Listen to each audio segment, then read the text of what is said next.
अब खबरें विस्तार से। जहानाबाद में कोरोना वायरस से संक्रमित एक 22 वर्षीय मरीज की मौत हो गई। मृतक युवक मोदनगंज प्रखंड के वंछली गांव का रहने वाला था, जो 7 जून को दिल्ली से जहानाबाद आया था। यहां आते ही उसे ओकरी स्थित क्वारंटाइन सेंटर में रखा गया था। उसी दिन उसका सैंपल जांच के लिए पटना भेजा गया था। 11 जून को उसका रिपोर्ट पॉजिटिव आते ही उसे आइसोलेशन वार्ड में शिफ्ट किया गया था। जैसे ही यह खबर जहानाबाद पहुंची, वांछित गांव के लोग सकते में आ गए। कोरोना संक्रमण से पहली मौत पर प्रशासनिक महकमा भी सकते में है। इधर इसकी पुष्टि करते हुए civil surgeon doctor Vijay Kumar Sinha ने बताया कि जिले में अब तक कुल 191 लोग संक्रमित हुए हैं, जिसमें 144 लोग कोरोना को मात देकर पूरी तरह स्वस्थ हो गए हैं, जबकि 47 केस अभी भी पॉजिटिव हैं। संक्रमण से मौत का यह पहला मामला है। राहत की बात यह है कि मृतक दिल्ली से आते ही ओकरी स्थित क्वारंटाइन सेंटर में रखा गया था, जिसके कारण अन्य लोग उसके संपर्क में नहीं आए थे। जहानाबाद जिला में टोटल अब तक 191 पॉजिटिव केस प्राप्त हो गए हैं। खेत का विषय है कि एक पेशेंट का डेथ भी हो गया है। एक्चुअली वह पेशेंट दिल्ली से आया था और कल ही हमारे आइसोलेशन में आया। एकाएक उनका तबीयत खराब हो गया। हम लोगों ने उन्हें गया भेजा है प्रॉपर ट्रीटमेंट के लिए। गया में उनका इलाज चला, लेकिन वे बच नहीं सके। चलिए, मोदनगंज के पेशेंट थे और कोई खास लक्षण नहीं था। इस तरह के कोरोना वायरस के बीमारी में एकाएक ऑर्गन फेलियर होता है और इस तरह का डेथ होता है। सर, अभी तक कितने जांच अभी पेंडिंग में है सर? अभी जांच टोटल ज़्यादा लगभग 100 के जांच हमारा पेंडिंग है। जहाँ पटना से रिपोर्ट नहीं आया है। मेरे के यहाँ अभी 47 एक्टिव केसेस हैं, जिसका हम लोग इलाज कर रहे हैं और सभी मरीज हमारे स्वस्थ हैं। जिले से कितने मौत हुई है सर अब तक? नहीं, टोटल जिले में अब तक एक ही मौत।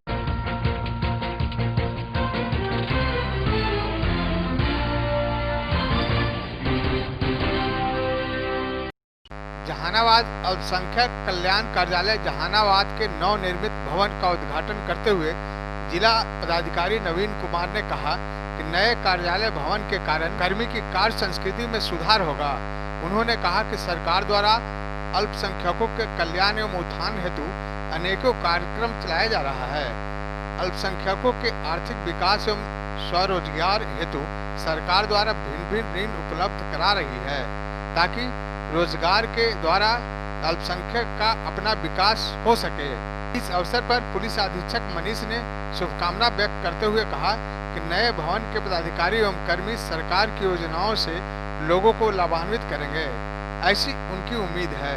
उप विकास आयुक्त मुकुल कुमार गुप्ता ने भी अल्पसंख्यक कल्याण पदाधिकारी को शुभकामनाएं देते हुए कहा कि जन सरोकार से जुड़ी योजनाओं को प्राथमिकता देने हेतु कार्य करें। जिला अल्पसंख्यक कल्याण पदाधिकारी नीलिमा साहू द्वारा जिला पदाधिकारी, पुलिस अधीक्षक, उप विकास आयुक्त, अन्य पदाधिकारियों को बुके देकर स्वागत किया। पदाधिकारी महोदय के द्वारा जिला अल्पसंख्यक कल्याण कार्यालय की नई बिल्डिंग का उद्घाटन था।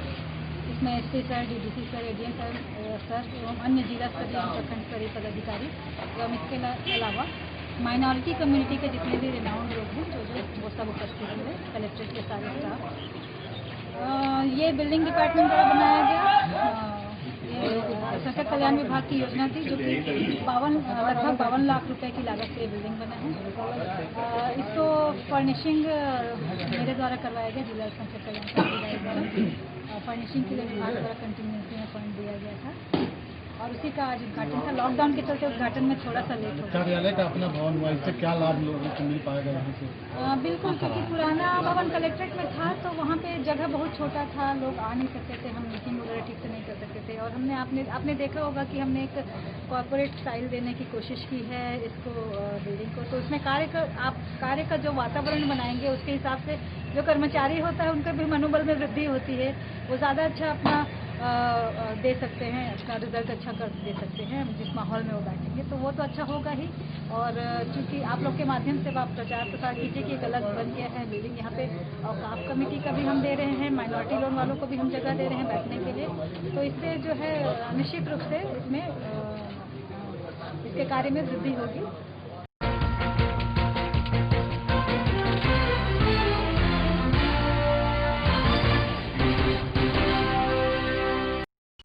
जहानाबाद में पिछले कई वर्षों से सुखाड़ की मार झेल रहे किसानों ने सोयाबीन की खेती की ओर अपना रुझान बढ़ाया है। कम पानी और कम लागत से बदले में बेहतर आमदनी की उम्मीद है। समाहरणालय के सभागार में जिले के भिन्न भिन्न पंचायतों से आए करीब 50 किसानों को सोयाबीन की खेती करने के लिए बीज का वितरण किया गया। इस मौके पर डीएम नवीन कुमार सहित कृषि पदाधिकारी ने किसानों को सोयाबीन की खेती के बारे में जानकारी मुहैया कराई। सोयाबीन की खेती में रुचि लेने वाले किसानों ने बताया कि जिले में सिंचाई के साधन न होने की वजह से ज्यादातर खेती वर्षा पर आधारित है। कई किसान खेती को छोड़कर नकदी फसल की ओर आकर्षित हो रहे हैं, जिससे कृषि विभाग भी उनका भरपूर सहयोग कर रहा है। किसानों ने बताया कि वे फिलहाल प्रयोग के तौर पर सोयाबीन के बीज लेकर खेती की शुरुआत कर रहे हैं और अगर उन्हें सरकार के तरफ से इसके उपज और खरीदारी सहित अन्य सुविधाएं मिलेगी तो जिले में बड़े पैमाने पर सोयाबीन की खेती शुरू की जाएगी। चूँकि जिले में सोयाबीन की खेती के लिए मौसम भी अनुकूल रहता है, जिससे उन्हें अच्छी फसल मिल सकती है। वहीं कृषि पदाधिकारी ने कहा कि मौसम और सिंचाई का साधन देखते हुए किसानों को सोयाबीन की खेती के लिए जागरूक किया गया है। आज करीब 50 किसानों को बीज मुहैया कराई गई है, जिससे यह किसान खेती की शुरुआत करेंगे। उन्होंने कहा कि जहानाबाद चौथा जिला है जिसमें सोयाबीन की खेती शुरू की गई है। उन्होंने कहा कि यह पूरी तरह से नकदी फसल है और इसकी खेती किसानों के लिए लाभदायक साबित होगी और सरकारी स्तर पर भी इसके लिए किसानों को जागरूक और प्रेरित किया जा रहा है।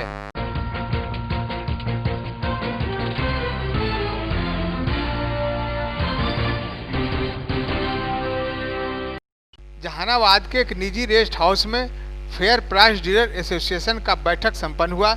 इस बैठक में जिले से आए हुए तमाम डीलरों ने भाग लिया।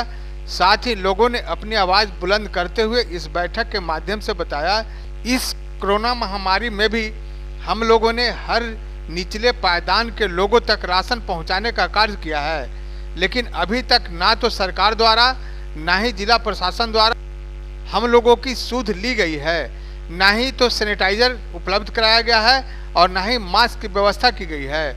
ऐसे में बिना सैनिटाइजर बिना मास्क के हम लोग लगातार अपना कार्य कर रहे हैं। साथ ही जो सरकार द्वारा 2 माह का राशन फ्री में उपलब्ध कराया गया था उसका भुगतान अभी तक डीलरों को नहीं हुई है।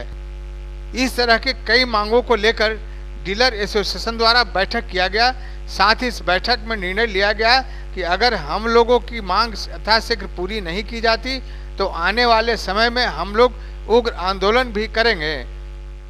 साथ साथ यह भी देखा गया कि इस बैठक में सोशल डिस्टेंसिंग का किसी भी तरह का कोई पालन नहीं किया गया। कोरोना संक्रमण को देखते हुए संक्षिप्त रूप में हर प्रखंडों से 10 सक्रिय कार्यकारिणी के सदस्यों को बुलाया गया है, जिसमें निर्णय लिया गया इस कोरोना संक्रमण काल में फेयर प्राइस डीलर एसोसिएशन के आह्वान पर हमारे सभी विक्रेता साथियों ने आम उपभोक्ताओं को हित को देखते हुए मुफ्त के खाद्यान्न को वितरित किया। केंद्र सरकार के द्वारा उसके संबंध में राशि भी मुक्त की गई है, लेकिन अभी तक जो है से उन वितरित खाद्यान्न का राशि उपभोक्ताओं को नहीं मिल पाया। विक्रेता कमीशन भोगी है, कमीशन के आधार पर उनकी आमदनी होती है, जिससे उनका परिवार का पालन पोषण होता है। लेकिन दुर्भाग्य कि अप्रैल माह का और मई माह का भी खाद्यान्न वितरित हो चुका है। दूसरी बात है कि संक्रमण काल में तरह तरह के इससे बचाव के निर्देश तो दिए गए, उसके लिए मंत्री महोदय के द्वारा विभाग के द्वारा बताया गया कि सभी विक्रेताओं को सैनिटाइजर, मास्क या और भी ऐसे उपकरण दिए जाएंगे जिससे आम उपभोक्ता और विक्रेता इस कोरोना संक्रमण से बच जाएंगे। लेकिन दुर्भाग्य कि अभी तक सरकार के द्वारा न तो किसी तरह का सैनिटाइजर दिया गया, न मास्क दिया गया और न किसी तरह और भी सहयोग राशि अभी तक दिया गया, जिस पर विक्रेताओं ने रोष व्यक्त किया गया है। हम जिला पदाधिकारी को इसके संबंध में उनसे अवगत कराएंगे और पूर्व के भी बहुत सारे मांगे जो कि सचिवालय स्तर पर मंत्री महोदय के सामने, विभागीय सचिव के सामने हमने उसको मांग रखी है, जिस पर सहमति भी बनी है, लेकिन सरकार के द्वारा अभी तक उस पर कोई निर्णय नहीं लिया गया है, जबकि अब दूसरे कार्यकाल के लिए चुनाव होने वाले हैं। इसलिए विक्रेता ठगे महसूस कर रहे हैं और इसलिए हम एक सामूहिक निर्णय लेकर के प्रदेश स्तर पर जल्दी बैठक करेंगे और जल्द ही एक निर्णय लेंगे, अन्यथा हम लोग असहयोग आंदोलन करेंगे और जिसकी जवाबदेही सारी जो है सो प्रशासन की होगी या सरकार की होगी।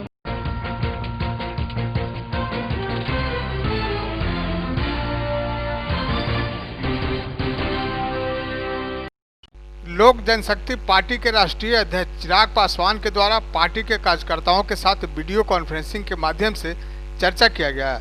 इस वीडियो कॉन्फ्रेंसिंग के माध्यम से उन्होंने वैसे लोगों के साथ चर्चा किया जहां से इस बार उनकी पार्टी चुनाव लड़ने की मंशा बनाए हुए है। इसी क्रम में जहानाबाद के जिला अध्यक्ष हेमंत सरन ने भी पार्टी के राष्ट्रीय अध्यक्ष से वार्ता की। साथ ही आने वाले विधानसभा चुनाव में जहानाबाद से जहानाबाद विधानसभा के लिए अपनी दावेदारी पेश की। उन्होंने कहा कि इस बार हर हाल में लोक जनशक्ति पार्टी के द्वारा जहानाबाद विधानसभा से चुनाव लड़ा जाएगा। गठबंधन के द्वारा अगर टिकट नहीं दी गई तो लोक जनशक्ति पार्टी स्वतंत्र रूप से अलग होकर विधानसभा में चुनाव लड़ेगी। इसके लिए पार्टी पूर्ण रूप से तैयार है। राष्ट्रीय अध्यक्ष जी के द्वारा जिस सीट पर लोक जनशक्ति पार्टी चयनित किया है कि हम इस सीट पर चुनाव लड़ने लायक हैं, उस सीट के संभावित प्रत्याशियों से, पूरे बिहार के संभावित प्रत्याशियों से राष्ट्रीय अध्यक्ष जी बात कर रहे थे। और जो आप लोग को हम पहले भी बता चुके हैं कि राष्ट्रीय अध्यक्ष जी का निर्देश है कि 3 चीज का फॉलो करना है। अगर वे अपना दावेदारी को कन्फर्म चाहते हैं कि उनको फिर किसी कारण बस काटा नहीं जाए, उसके लिए 3 प्लेटफॉर्म दिया गया था। पहला है कि 25,000 सदस्य बनाना, और उसके बाद है कि हर एक बूथ की बूथ कमेटी, और तीसरा प्लेटफॉर्म है कि वहाँ की मुख्य समस्या क्या है उसको मैनिफेस्टो में लाकर लोक जनशक्ति पार्टी चुनाव लड़ेगी। जो ये तीनों कैटेगरी को फुलफिल करेंगे उन्हीं को यहाँ टिकट मिलेगी। और हमारे नेता ये भी बोले कि यहाँ आशीर्वाद प्राप्त प्रत्याशियों को जगह नहीं दी जाएगी, जो एक काम करेंगे उन्हीं को स्थान मिलेगा।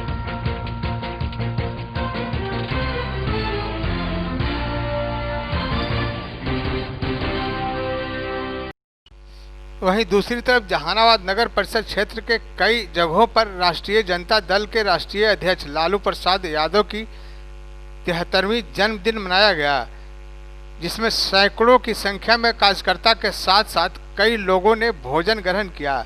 इस अवसर पर जहानाबाद के पूर्व विधायक मुनीलाल यादव के द्वारा भी कार्यक्रम किया गया, जिसमें सैकड़ों की संख्या में लोगों ने भोजन ग्रहण किया। साथ ही साथ इस अवसर पर लालू प्रसाद यादव की जल्द स्वस्थ होने की कामना भी की गई। आज हम सबों के नेता, गांव गरीब, दलित, पीड़ित, शोषित, वंचित समाज के नेता और पूर्व मुख्यमंत्री, केंद्रीय पूर्व रेल मंत्री, देश में नहीं दुनिया में अपनी सेवा के बदौलत काम करने वाले, नाम करने वाले श्री लालू प्रसाद जी का आज 73वां जन्मदिन है, 73वां बरस। हम इस पावन अवसर पर सबसे पहले मैं अपने नेता के प्रति भगवान से प्रार्थना करता हूँ, हे ईश्वर हमारे नेता को स्वस्थ रखें, सुरक्षित रखें और दीर्घायु रखें। कि सामाजिक न्याय के जो पंचम फहराया है हमारे लालू प्रसाद जी ने, आज़ादी के दूसरी लड़ाई जो लालू प्रसाद जी ने अपने शासनकाल में लड़ करके और गरीबों को हक, इज्जत, सम्मान और मान सम्मान दिलाया है, यह और हम लोगों के बीच में परचम फहराया रहे और गरीबों के बीच में सेवा करते रहें। हमारे नेता तेजस्वी यादव जी के आदेशानुसार और प्रदेश अध्यक्ष जगदानंद जी के आदेशानुसार आज जो कार्यक्रम है इसको केक नहीं काटने का आदेश दिया गया था। केक नहीं काटना है, कैंडल नहीं जलाना है या फूकना है।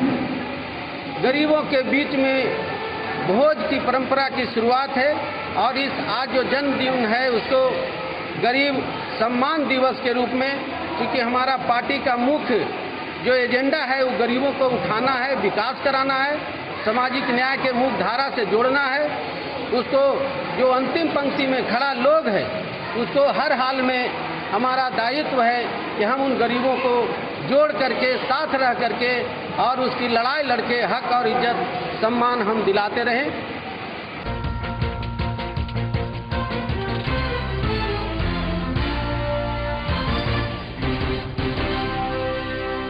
राष्ट्रीय अध्यक्ष लालू प्रसाद यादव के 73वें जन्मदिन के अवसर पर पूरे बिहार में गरीब सम्मान अधिकार दिवस मनाया गया। लालू यादव के 73वें जन्म दिवस के अवसर पर पार्टी के आला कमान तेजस्वी यादव के दिशा निर्देश पर हर प्रखंड मुख्यालय में कार्यकर्ताओं को अपने अनुसार लोगों को भोजन करवाने का लक्ष्य दिया गया था। उसी कड़ी में जहानाबाद जिला मुख्यालय में जगह जगह पर पार्टी के वरिष्ठ लोगों के द्वारा महादलित टोले में जाकर गरीब परिवार को बीच भोजन उपलब्ध कराया गया, जिसमें सैकड़ों की संख्या में महादलित परिवार ने भोजन ग्रहण कर लालू यादव की लंबी आयु की कामना की। इस अवसर पर पार्टी के प्रदेश प्रवक्ता सह जिला परिषद अध्यक्ष आभा रानी के द्वारा भी अपने गांव यदु बीघा में महादलित परिवार के बीच भोजन कराया गया। भोजन कराने के उपरांत हर लोगों को यंग वस्त्र देकर सम्मानित भी किया गया। इस अवसर पर आभा रानी ने बताया कि गरीबों के मसीहा कहे जाने वाले लालू यादव के जन्मदिन पर हम उन्हें शुभकामनाएं एवं बधाई देते हैं और उनकी लंबी आयु एवं जल्द स्वस्थ होने की कामना भी करते हैं। पार्टी के शीर्ष नेतृत्व के निर्देशानुसार राष्ट्रीय जनता दल के राष्ट्रीय अध्यक्ष और निश्चित तौर पर गरीबों वंचितों की बिहार की एकमात्र आवाज आदरणीय लालू प्रसाद यादव जी के 73वें जन्मदिन के अवसर पर गरीब सम्मान दिवस का आयोजन हुआ है और आदरणीय तेजस्वी जी के नेतृत्व में विभिन्न कार्यकर्ताओं द्वारा बिहार के हर प्रदेश में हर जगह गरीबों के आदरणीय लालू जी की जो नीति थी, जो उनकी नीयत थी, जो राष्ट्रीय जनता दल की नींव है, गरीबों की थाली और उस थाली में भोजन हो, उनका सम्मान हो, उसके सम्मान की लड़ाई जो उन्होंने लड़ी है उसके प्रतीक के रूप में आज किसी तरह की कोई दिखावेबाजी नहीं, गरीबों के बीच में, आम लोगों के बीच में जिनकी आवाज़ आदरणीय लालू जी हैं, उनको ये एहसास कराने का ये एक प्रतीकात्मक आज ये दिन है गरीब सम्मान दिवस। इस रूप में हम राजद के तमाम कार्यकर्ता मना रहे हैं कि उनकी जो आवाज़ है आदरणीय लालू जी, उनकी आवाज़ में आज भी ठिठक है और वो गूंज और वो प्रेरणा जो उन्होंने नई पीढ़ी को दी है, उसके लिए हम तमाम राष्ट्रीय जनता दल के कार्यकर्ता अनवरत लगातार इस लड़ाई को जारी रखेंगे। हमारी जो नीयत थी, हमारी जो नींव थी, जो हमारी आधारशिला थी, गरीबों के सम्मान की, उनके स्वाभिमान की, उनके अस्मिता की, उनके भोजन की, उनके बुनियादी ज़रूरतों की, उसको पूरा करने के लिए हम तत्पर हैं। हम हमेशा इसके लिए लड़ाई करते रहेंगे। सत्ता और विपक्ष आता और जाता रहता है, लेकिन जो निश्चित तौर पर जो विकास की बात होती है और उन तमाम गरीबों की बात होती है, वंचितों की बात होती है, उनकी आवाज़ राष्ट्रीय जनता दल हमेशा बना रहेगा। और ये पूरी ईमानदारी के साथ तमाम कार्यकर्ताओं द्वारा लोगों के बीच में, आम जनता के बीच में भोजन का यहाँ उनके व्यवस्था की गई है। उनको अंगवस्त्र देकर सम्मानित किया जा रहा है और उनको एहसास दिलाया जा रहा है कि आपके नेता आपके बीच हैं। उनकी आवाज़, वो ठसक और वो गरीबों की लड़ाई का जो जज्बा है वो आज भी जीवित है और हम उसको राष्ट्रीय जनता दल के तमाम कार्यकर्ता बरकरार रखेंगे।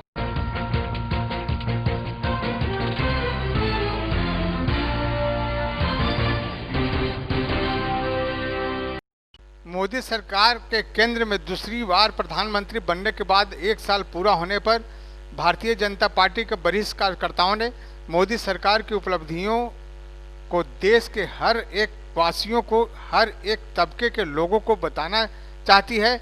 इसी क्रम में प्रधानमंत्री मोदी के हाथों लिखी गई चिट्ठी एवं 1 साल के दौरान मोदी सरकार द्वारा क्या क्या उपलब्धियां प्राप्त की गई है, क्या क्या महत्वपूर्ण निर्णय लिए गए हैं, क्या क्या सुधार की गई है, साथ ही साथ इस कोरोना महामारी में किस तरह से प्रबंधन किया गया है, इन सारी बातों से लिखी हुई एक पुस्तक लोगों ने देश के हर एक तबके के हाथों तक पहुंचाने का लक्ष्य रखा है।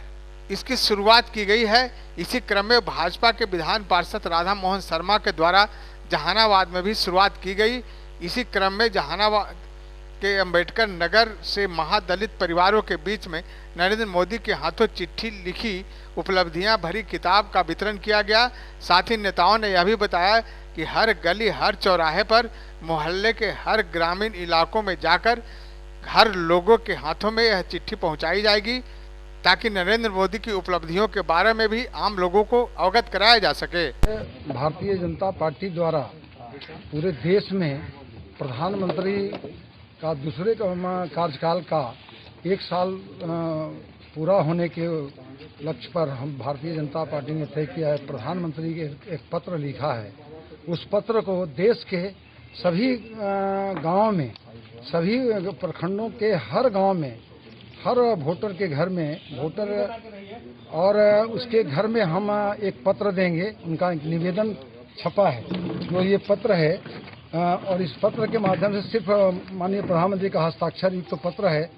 ये पत्र हम उनको देने जा रहे हैं और एक बड़ा अभियान शुरू हुआ है।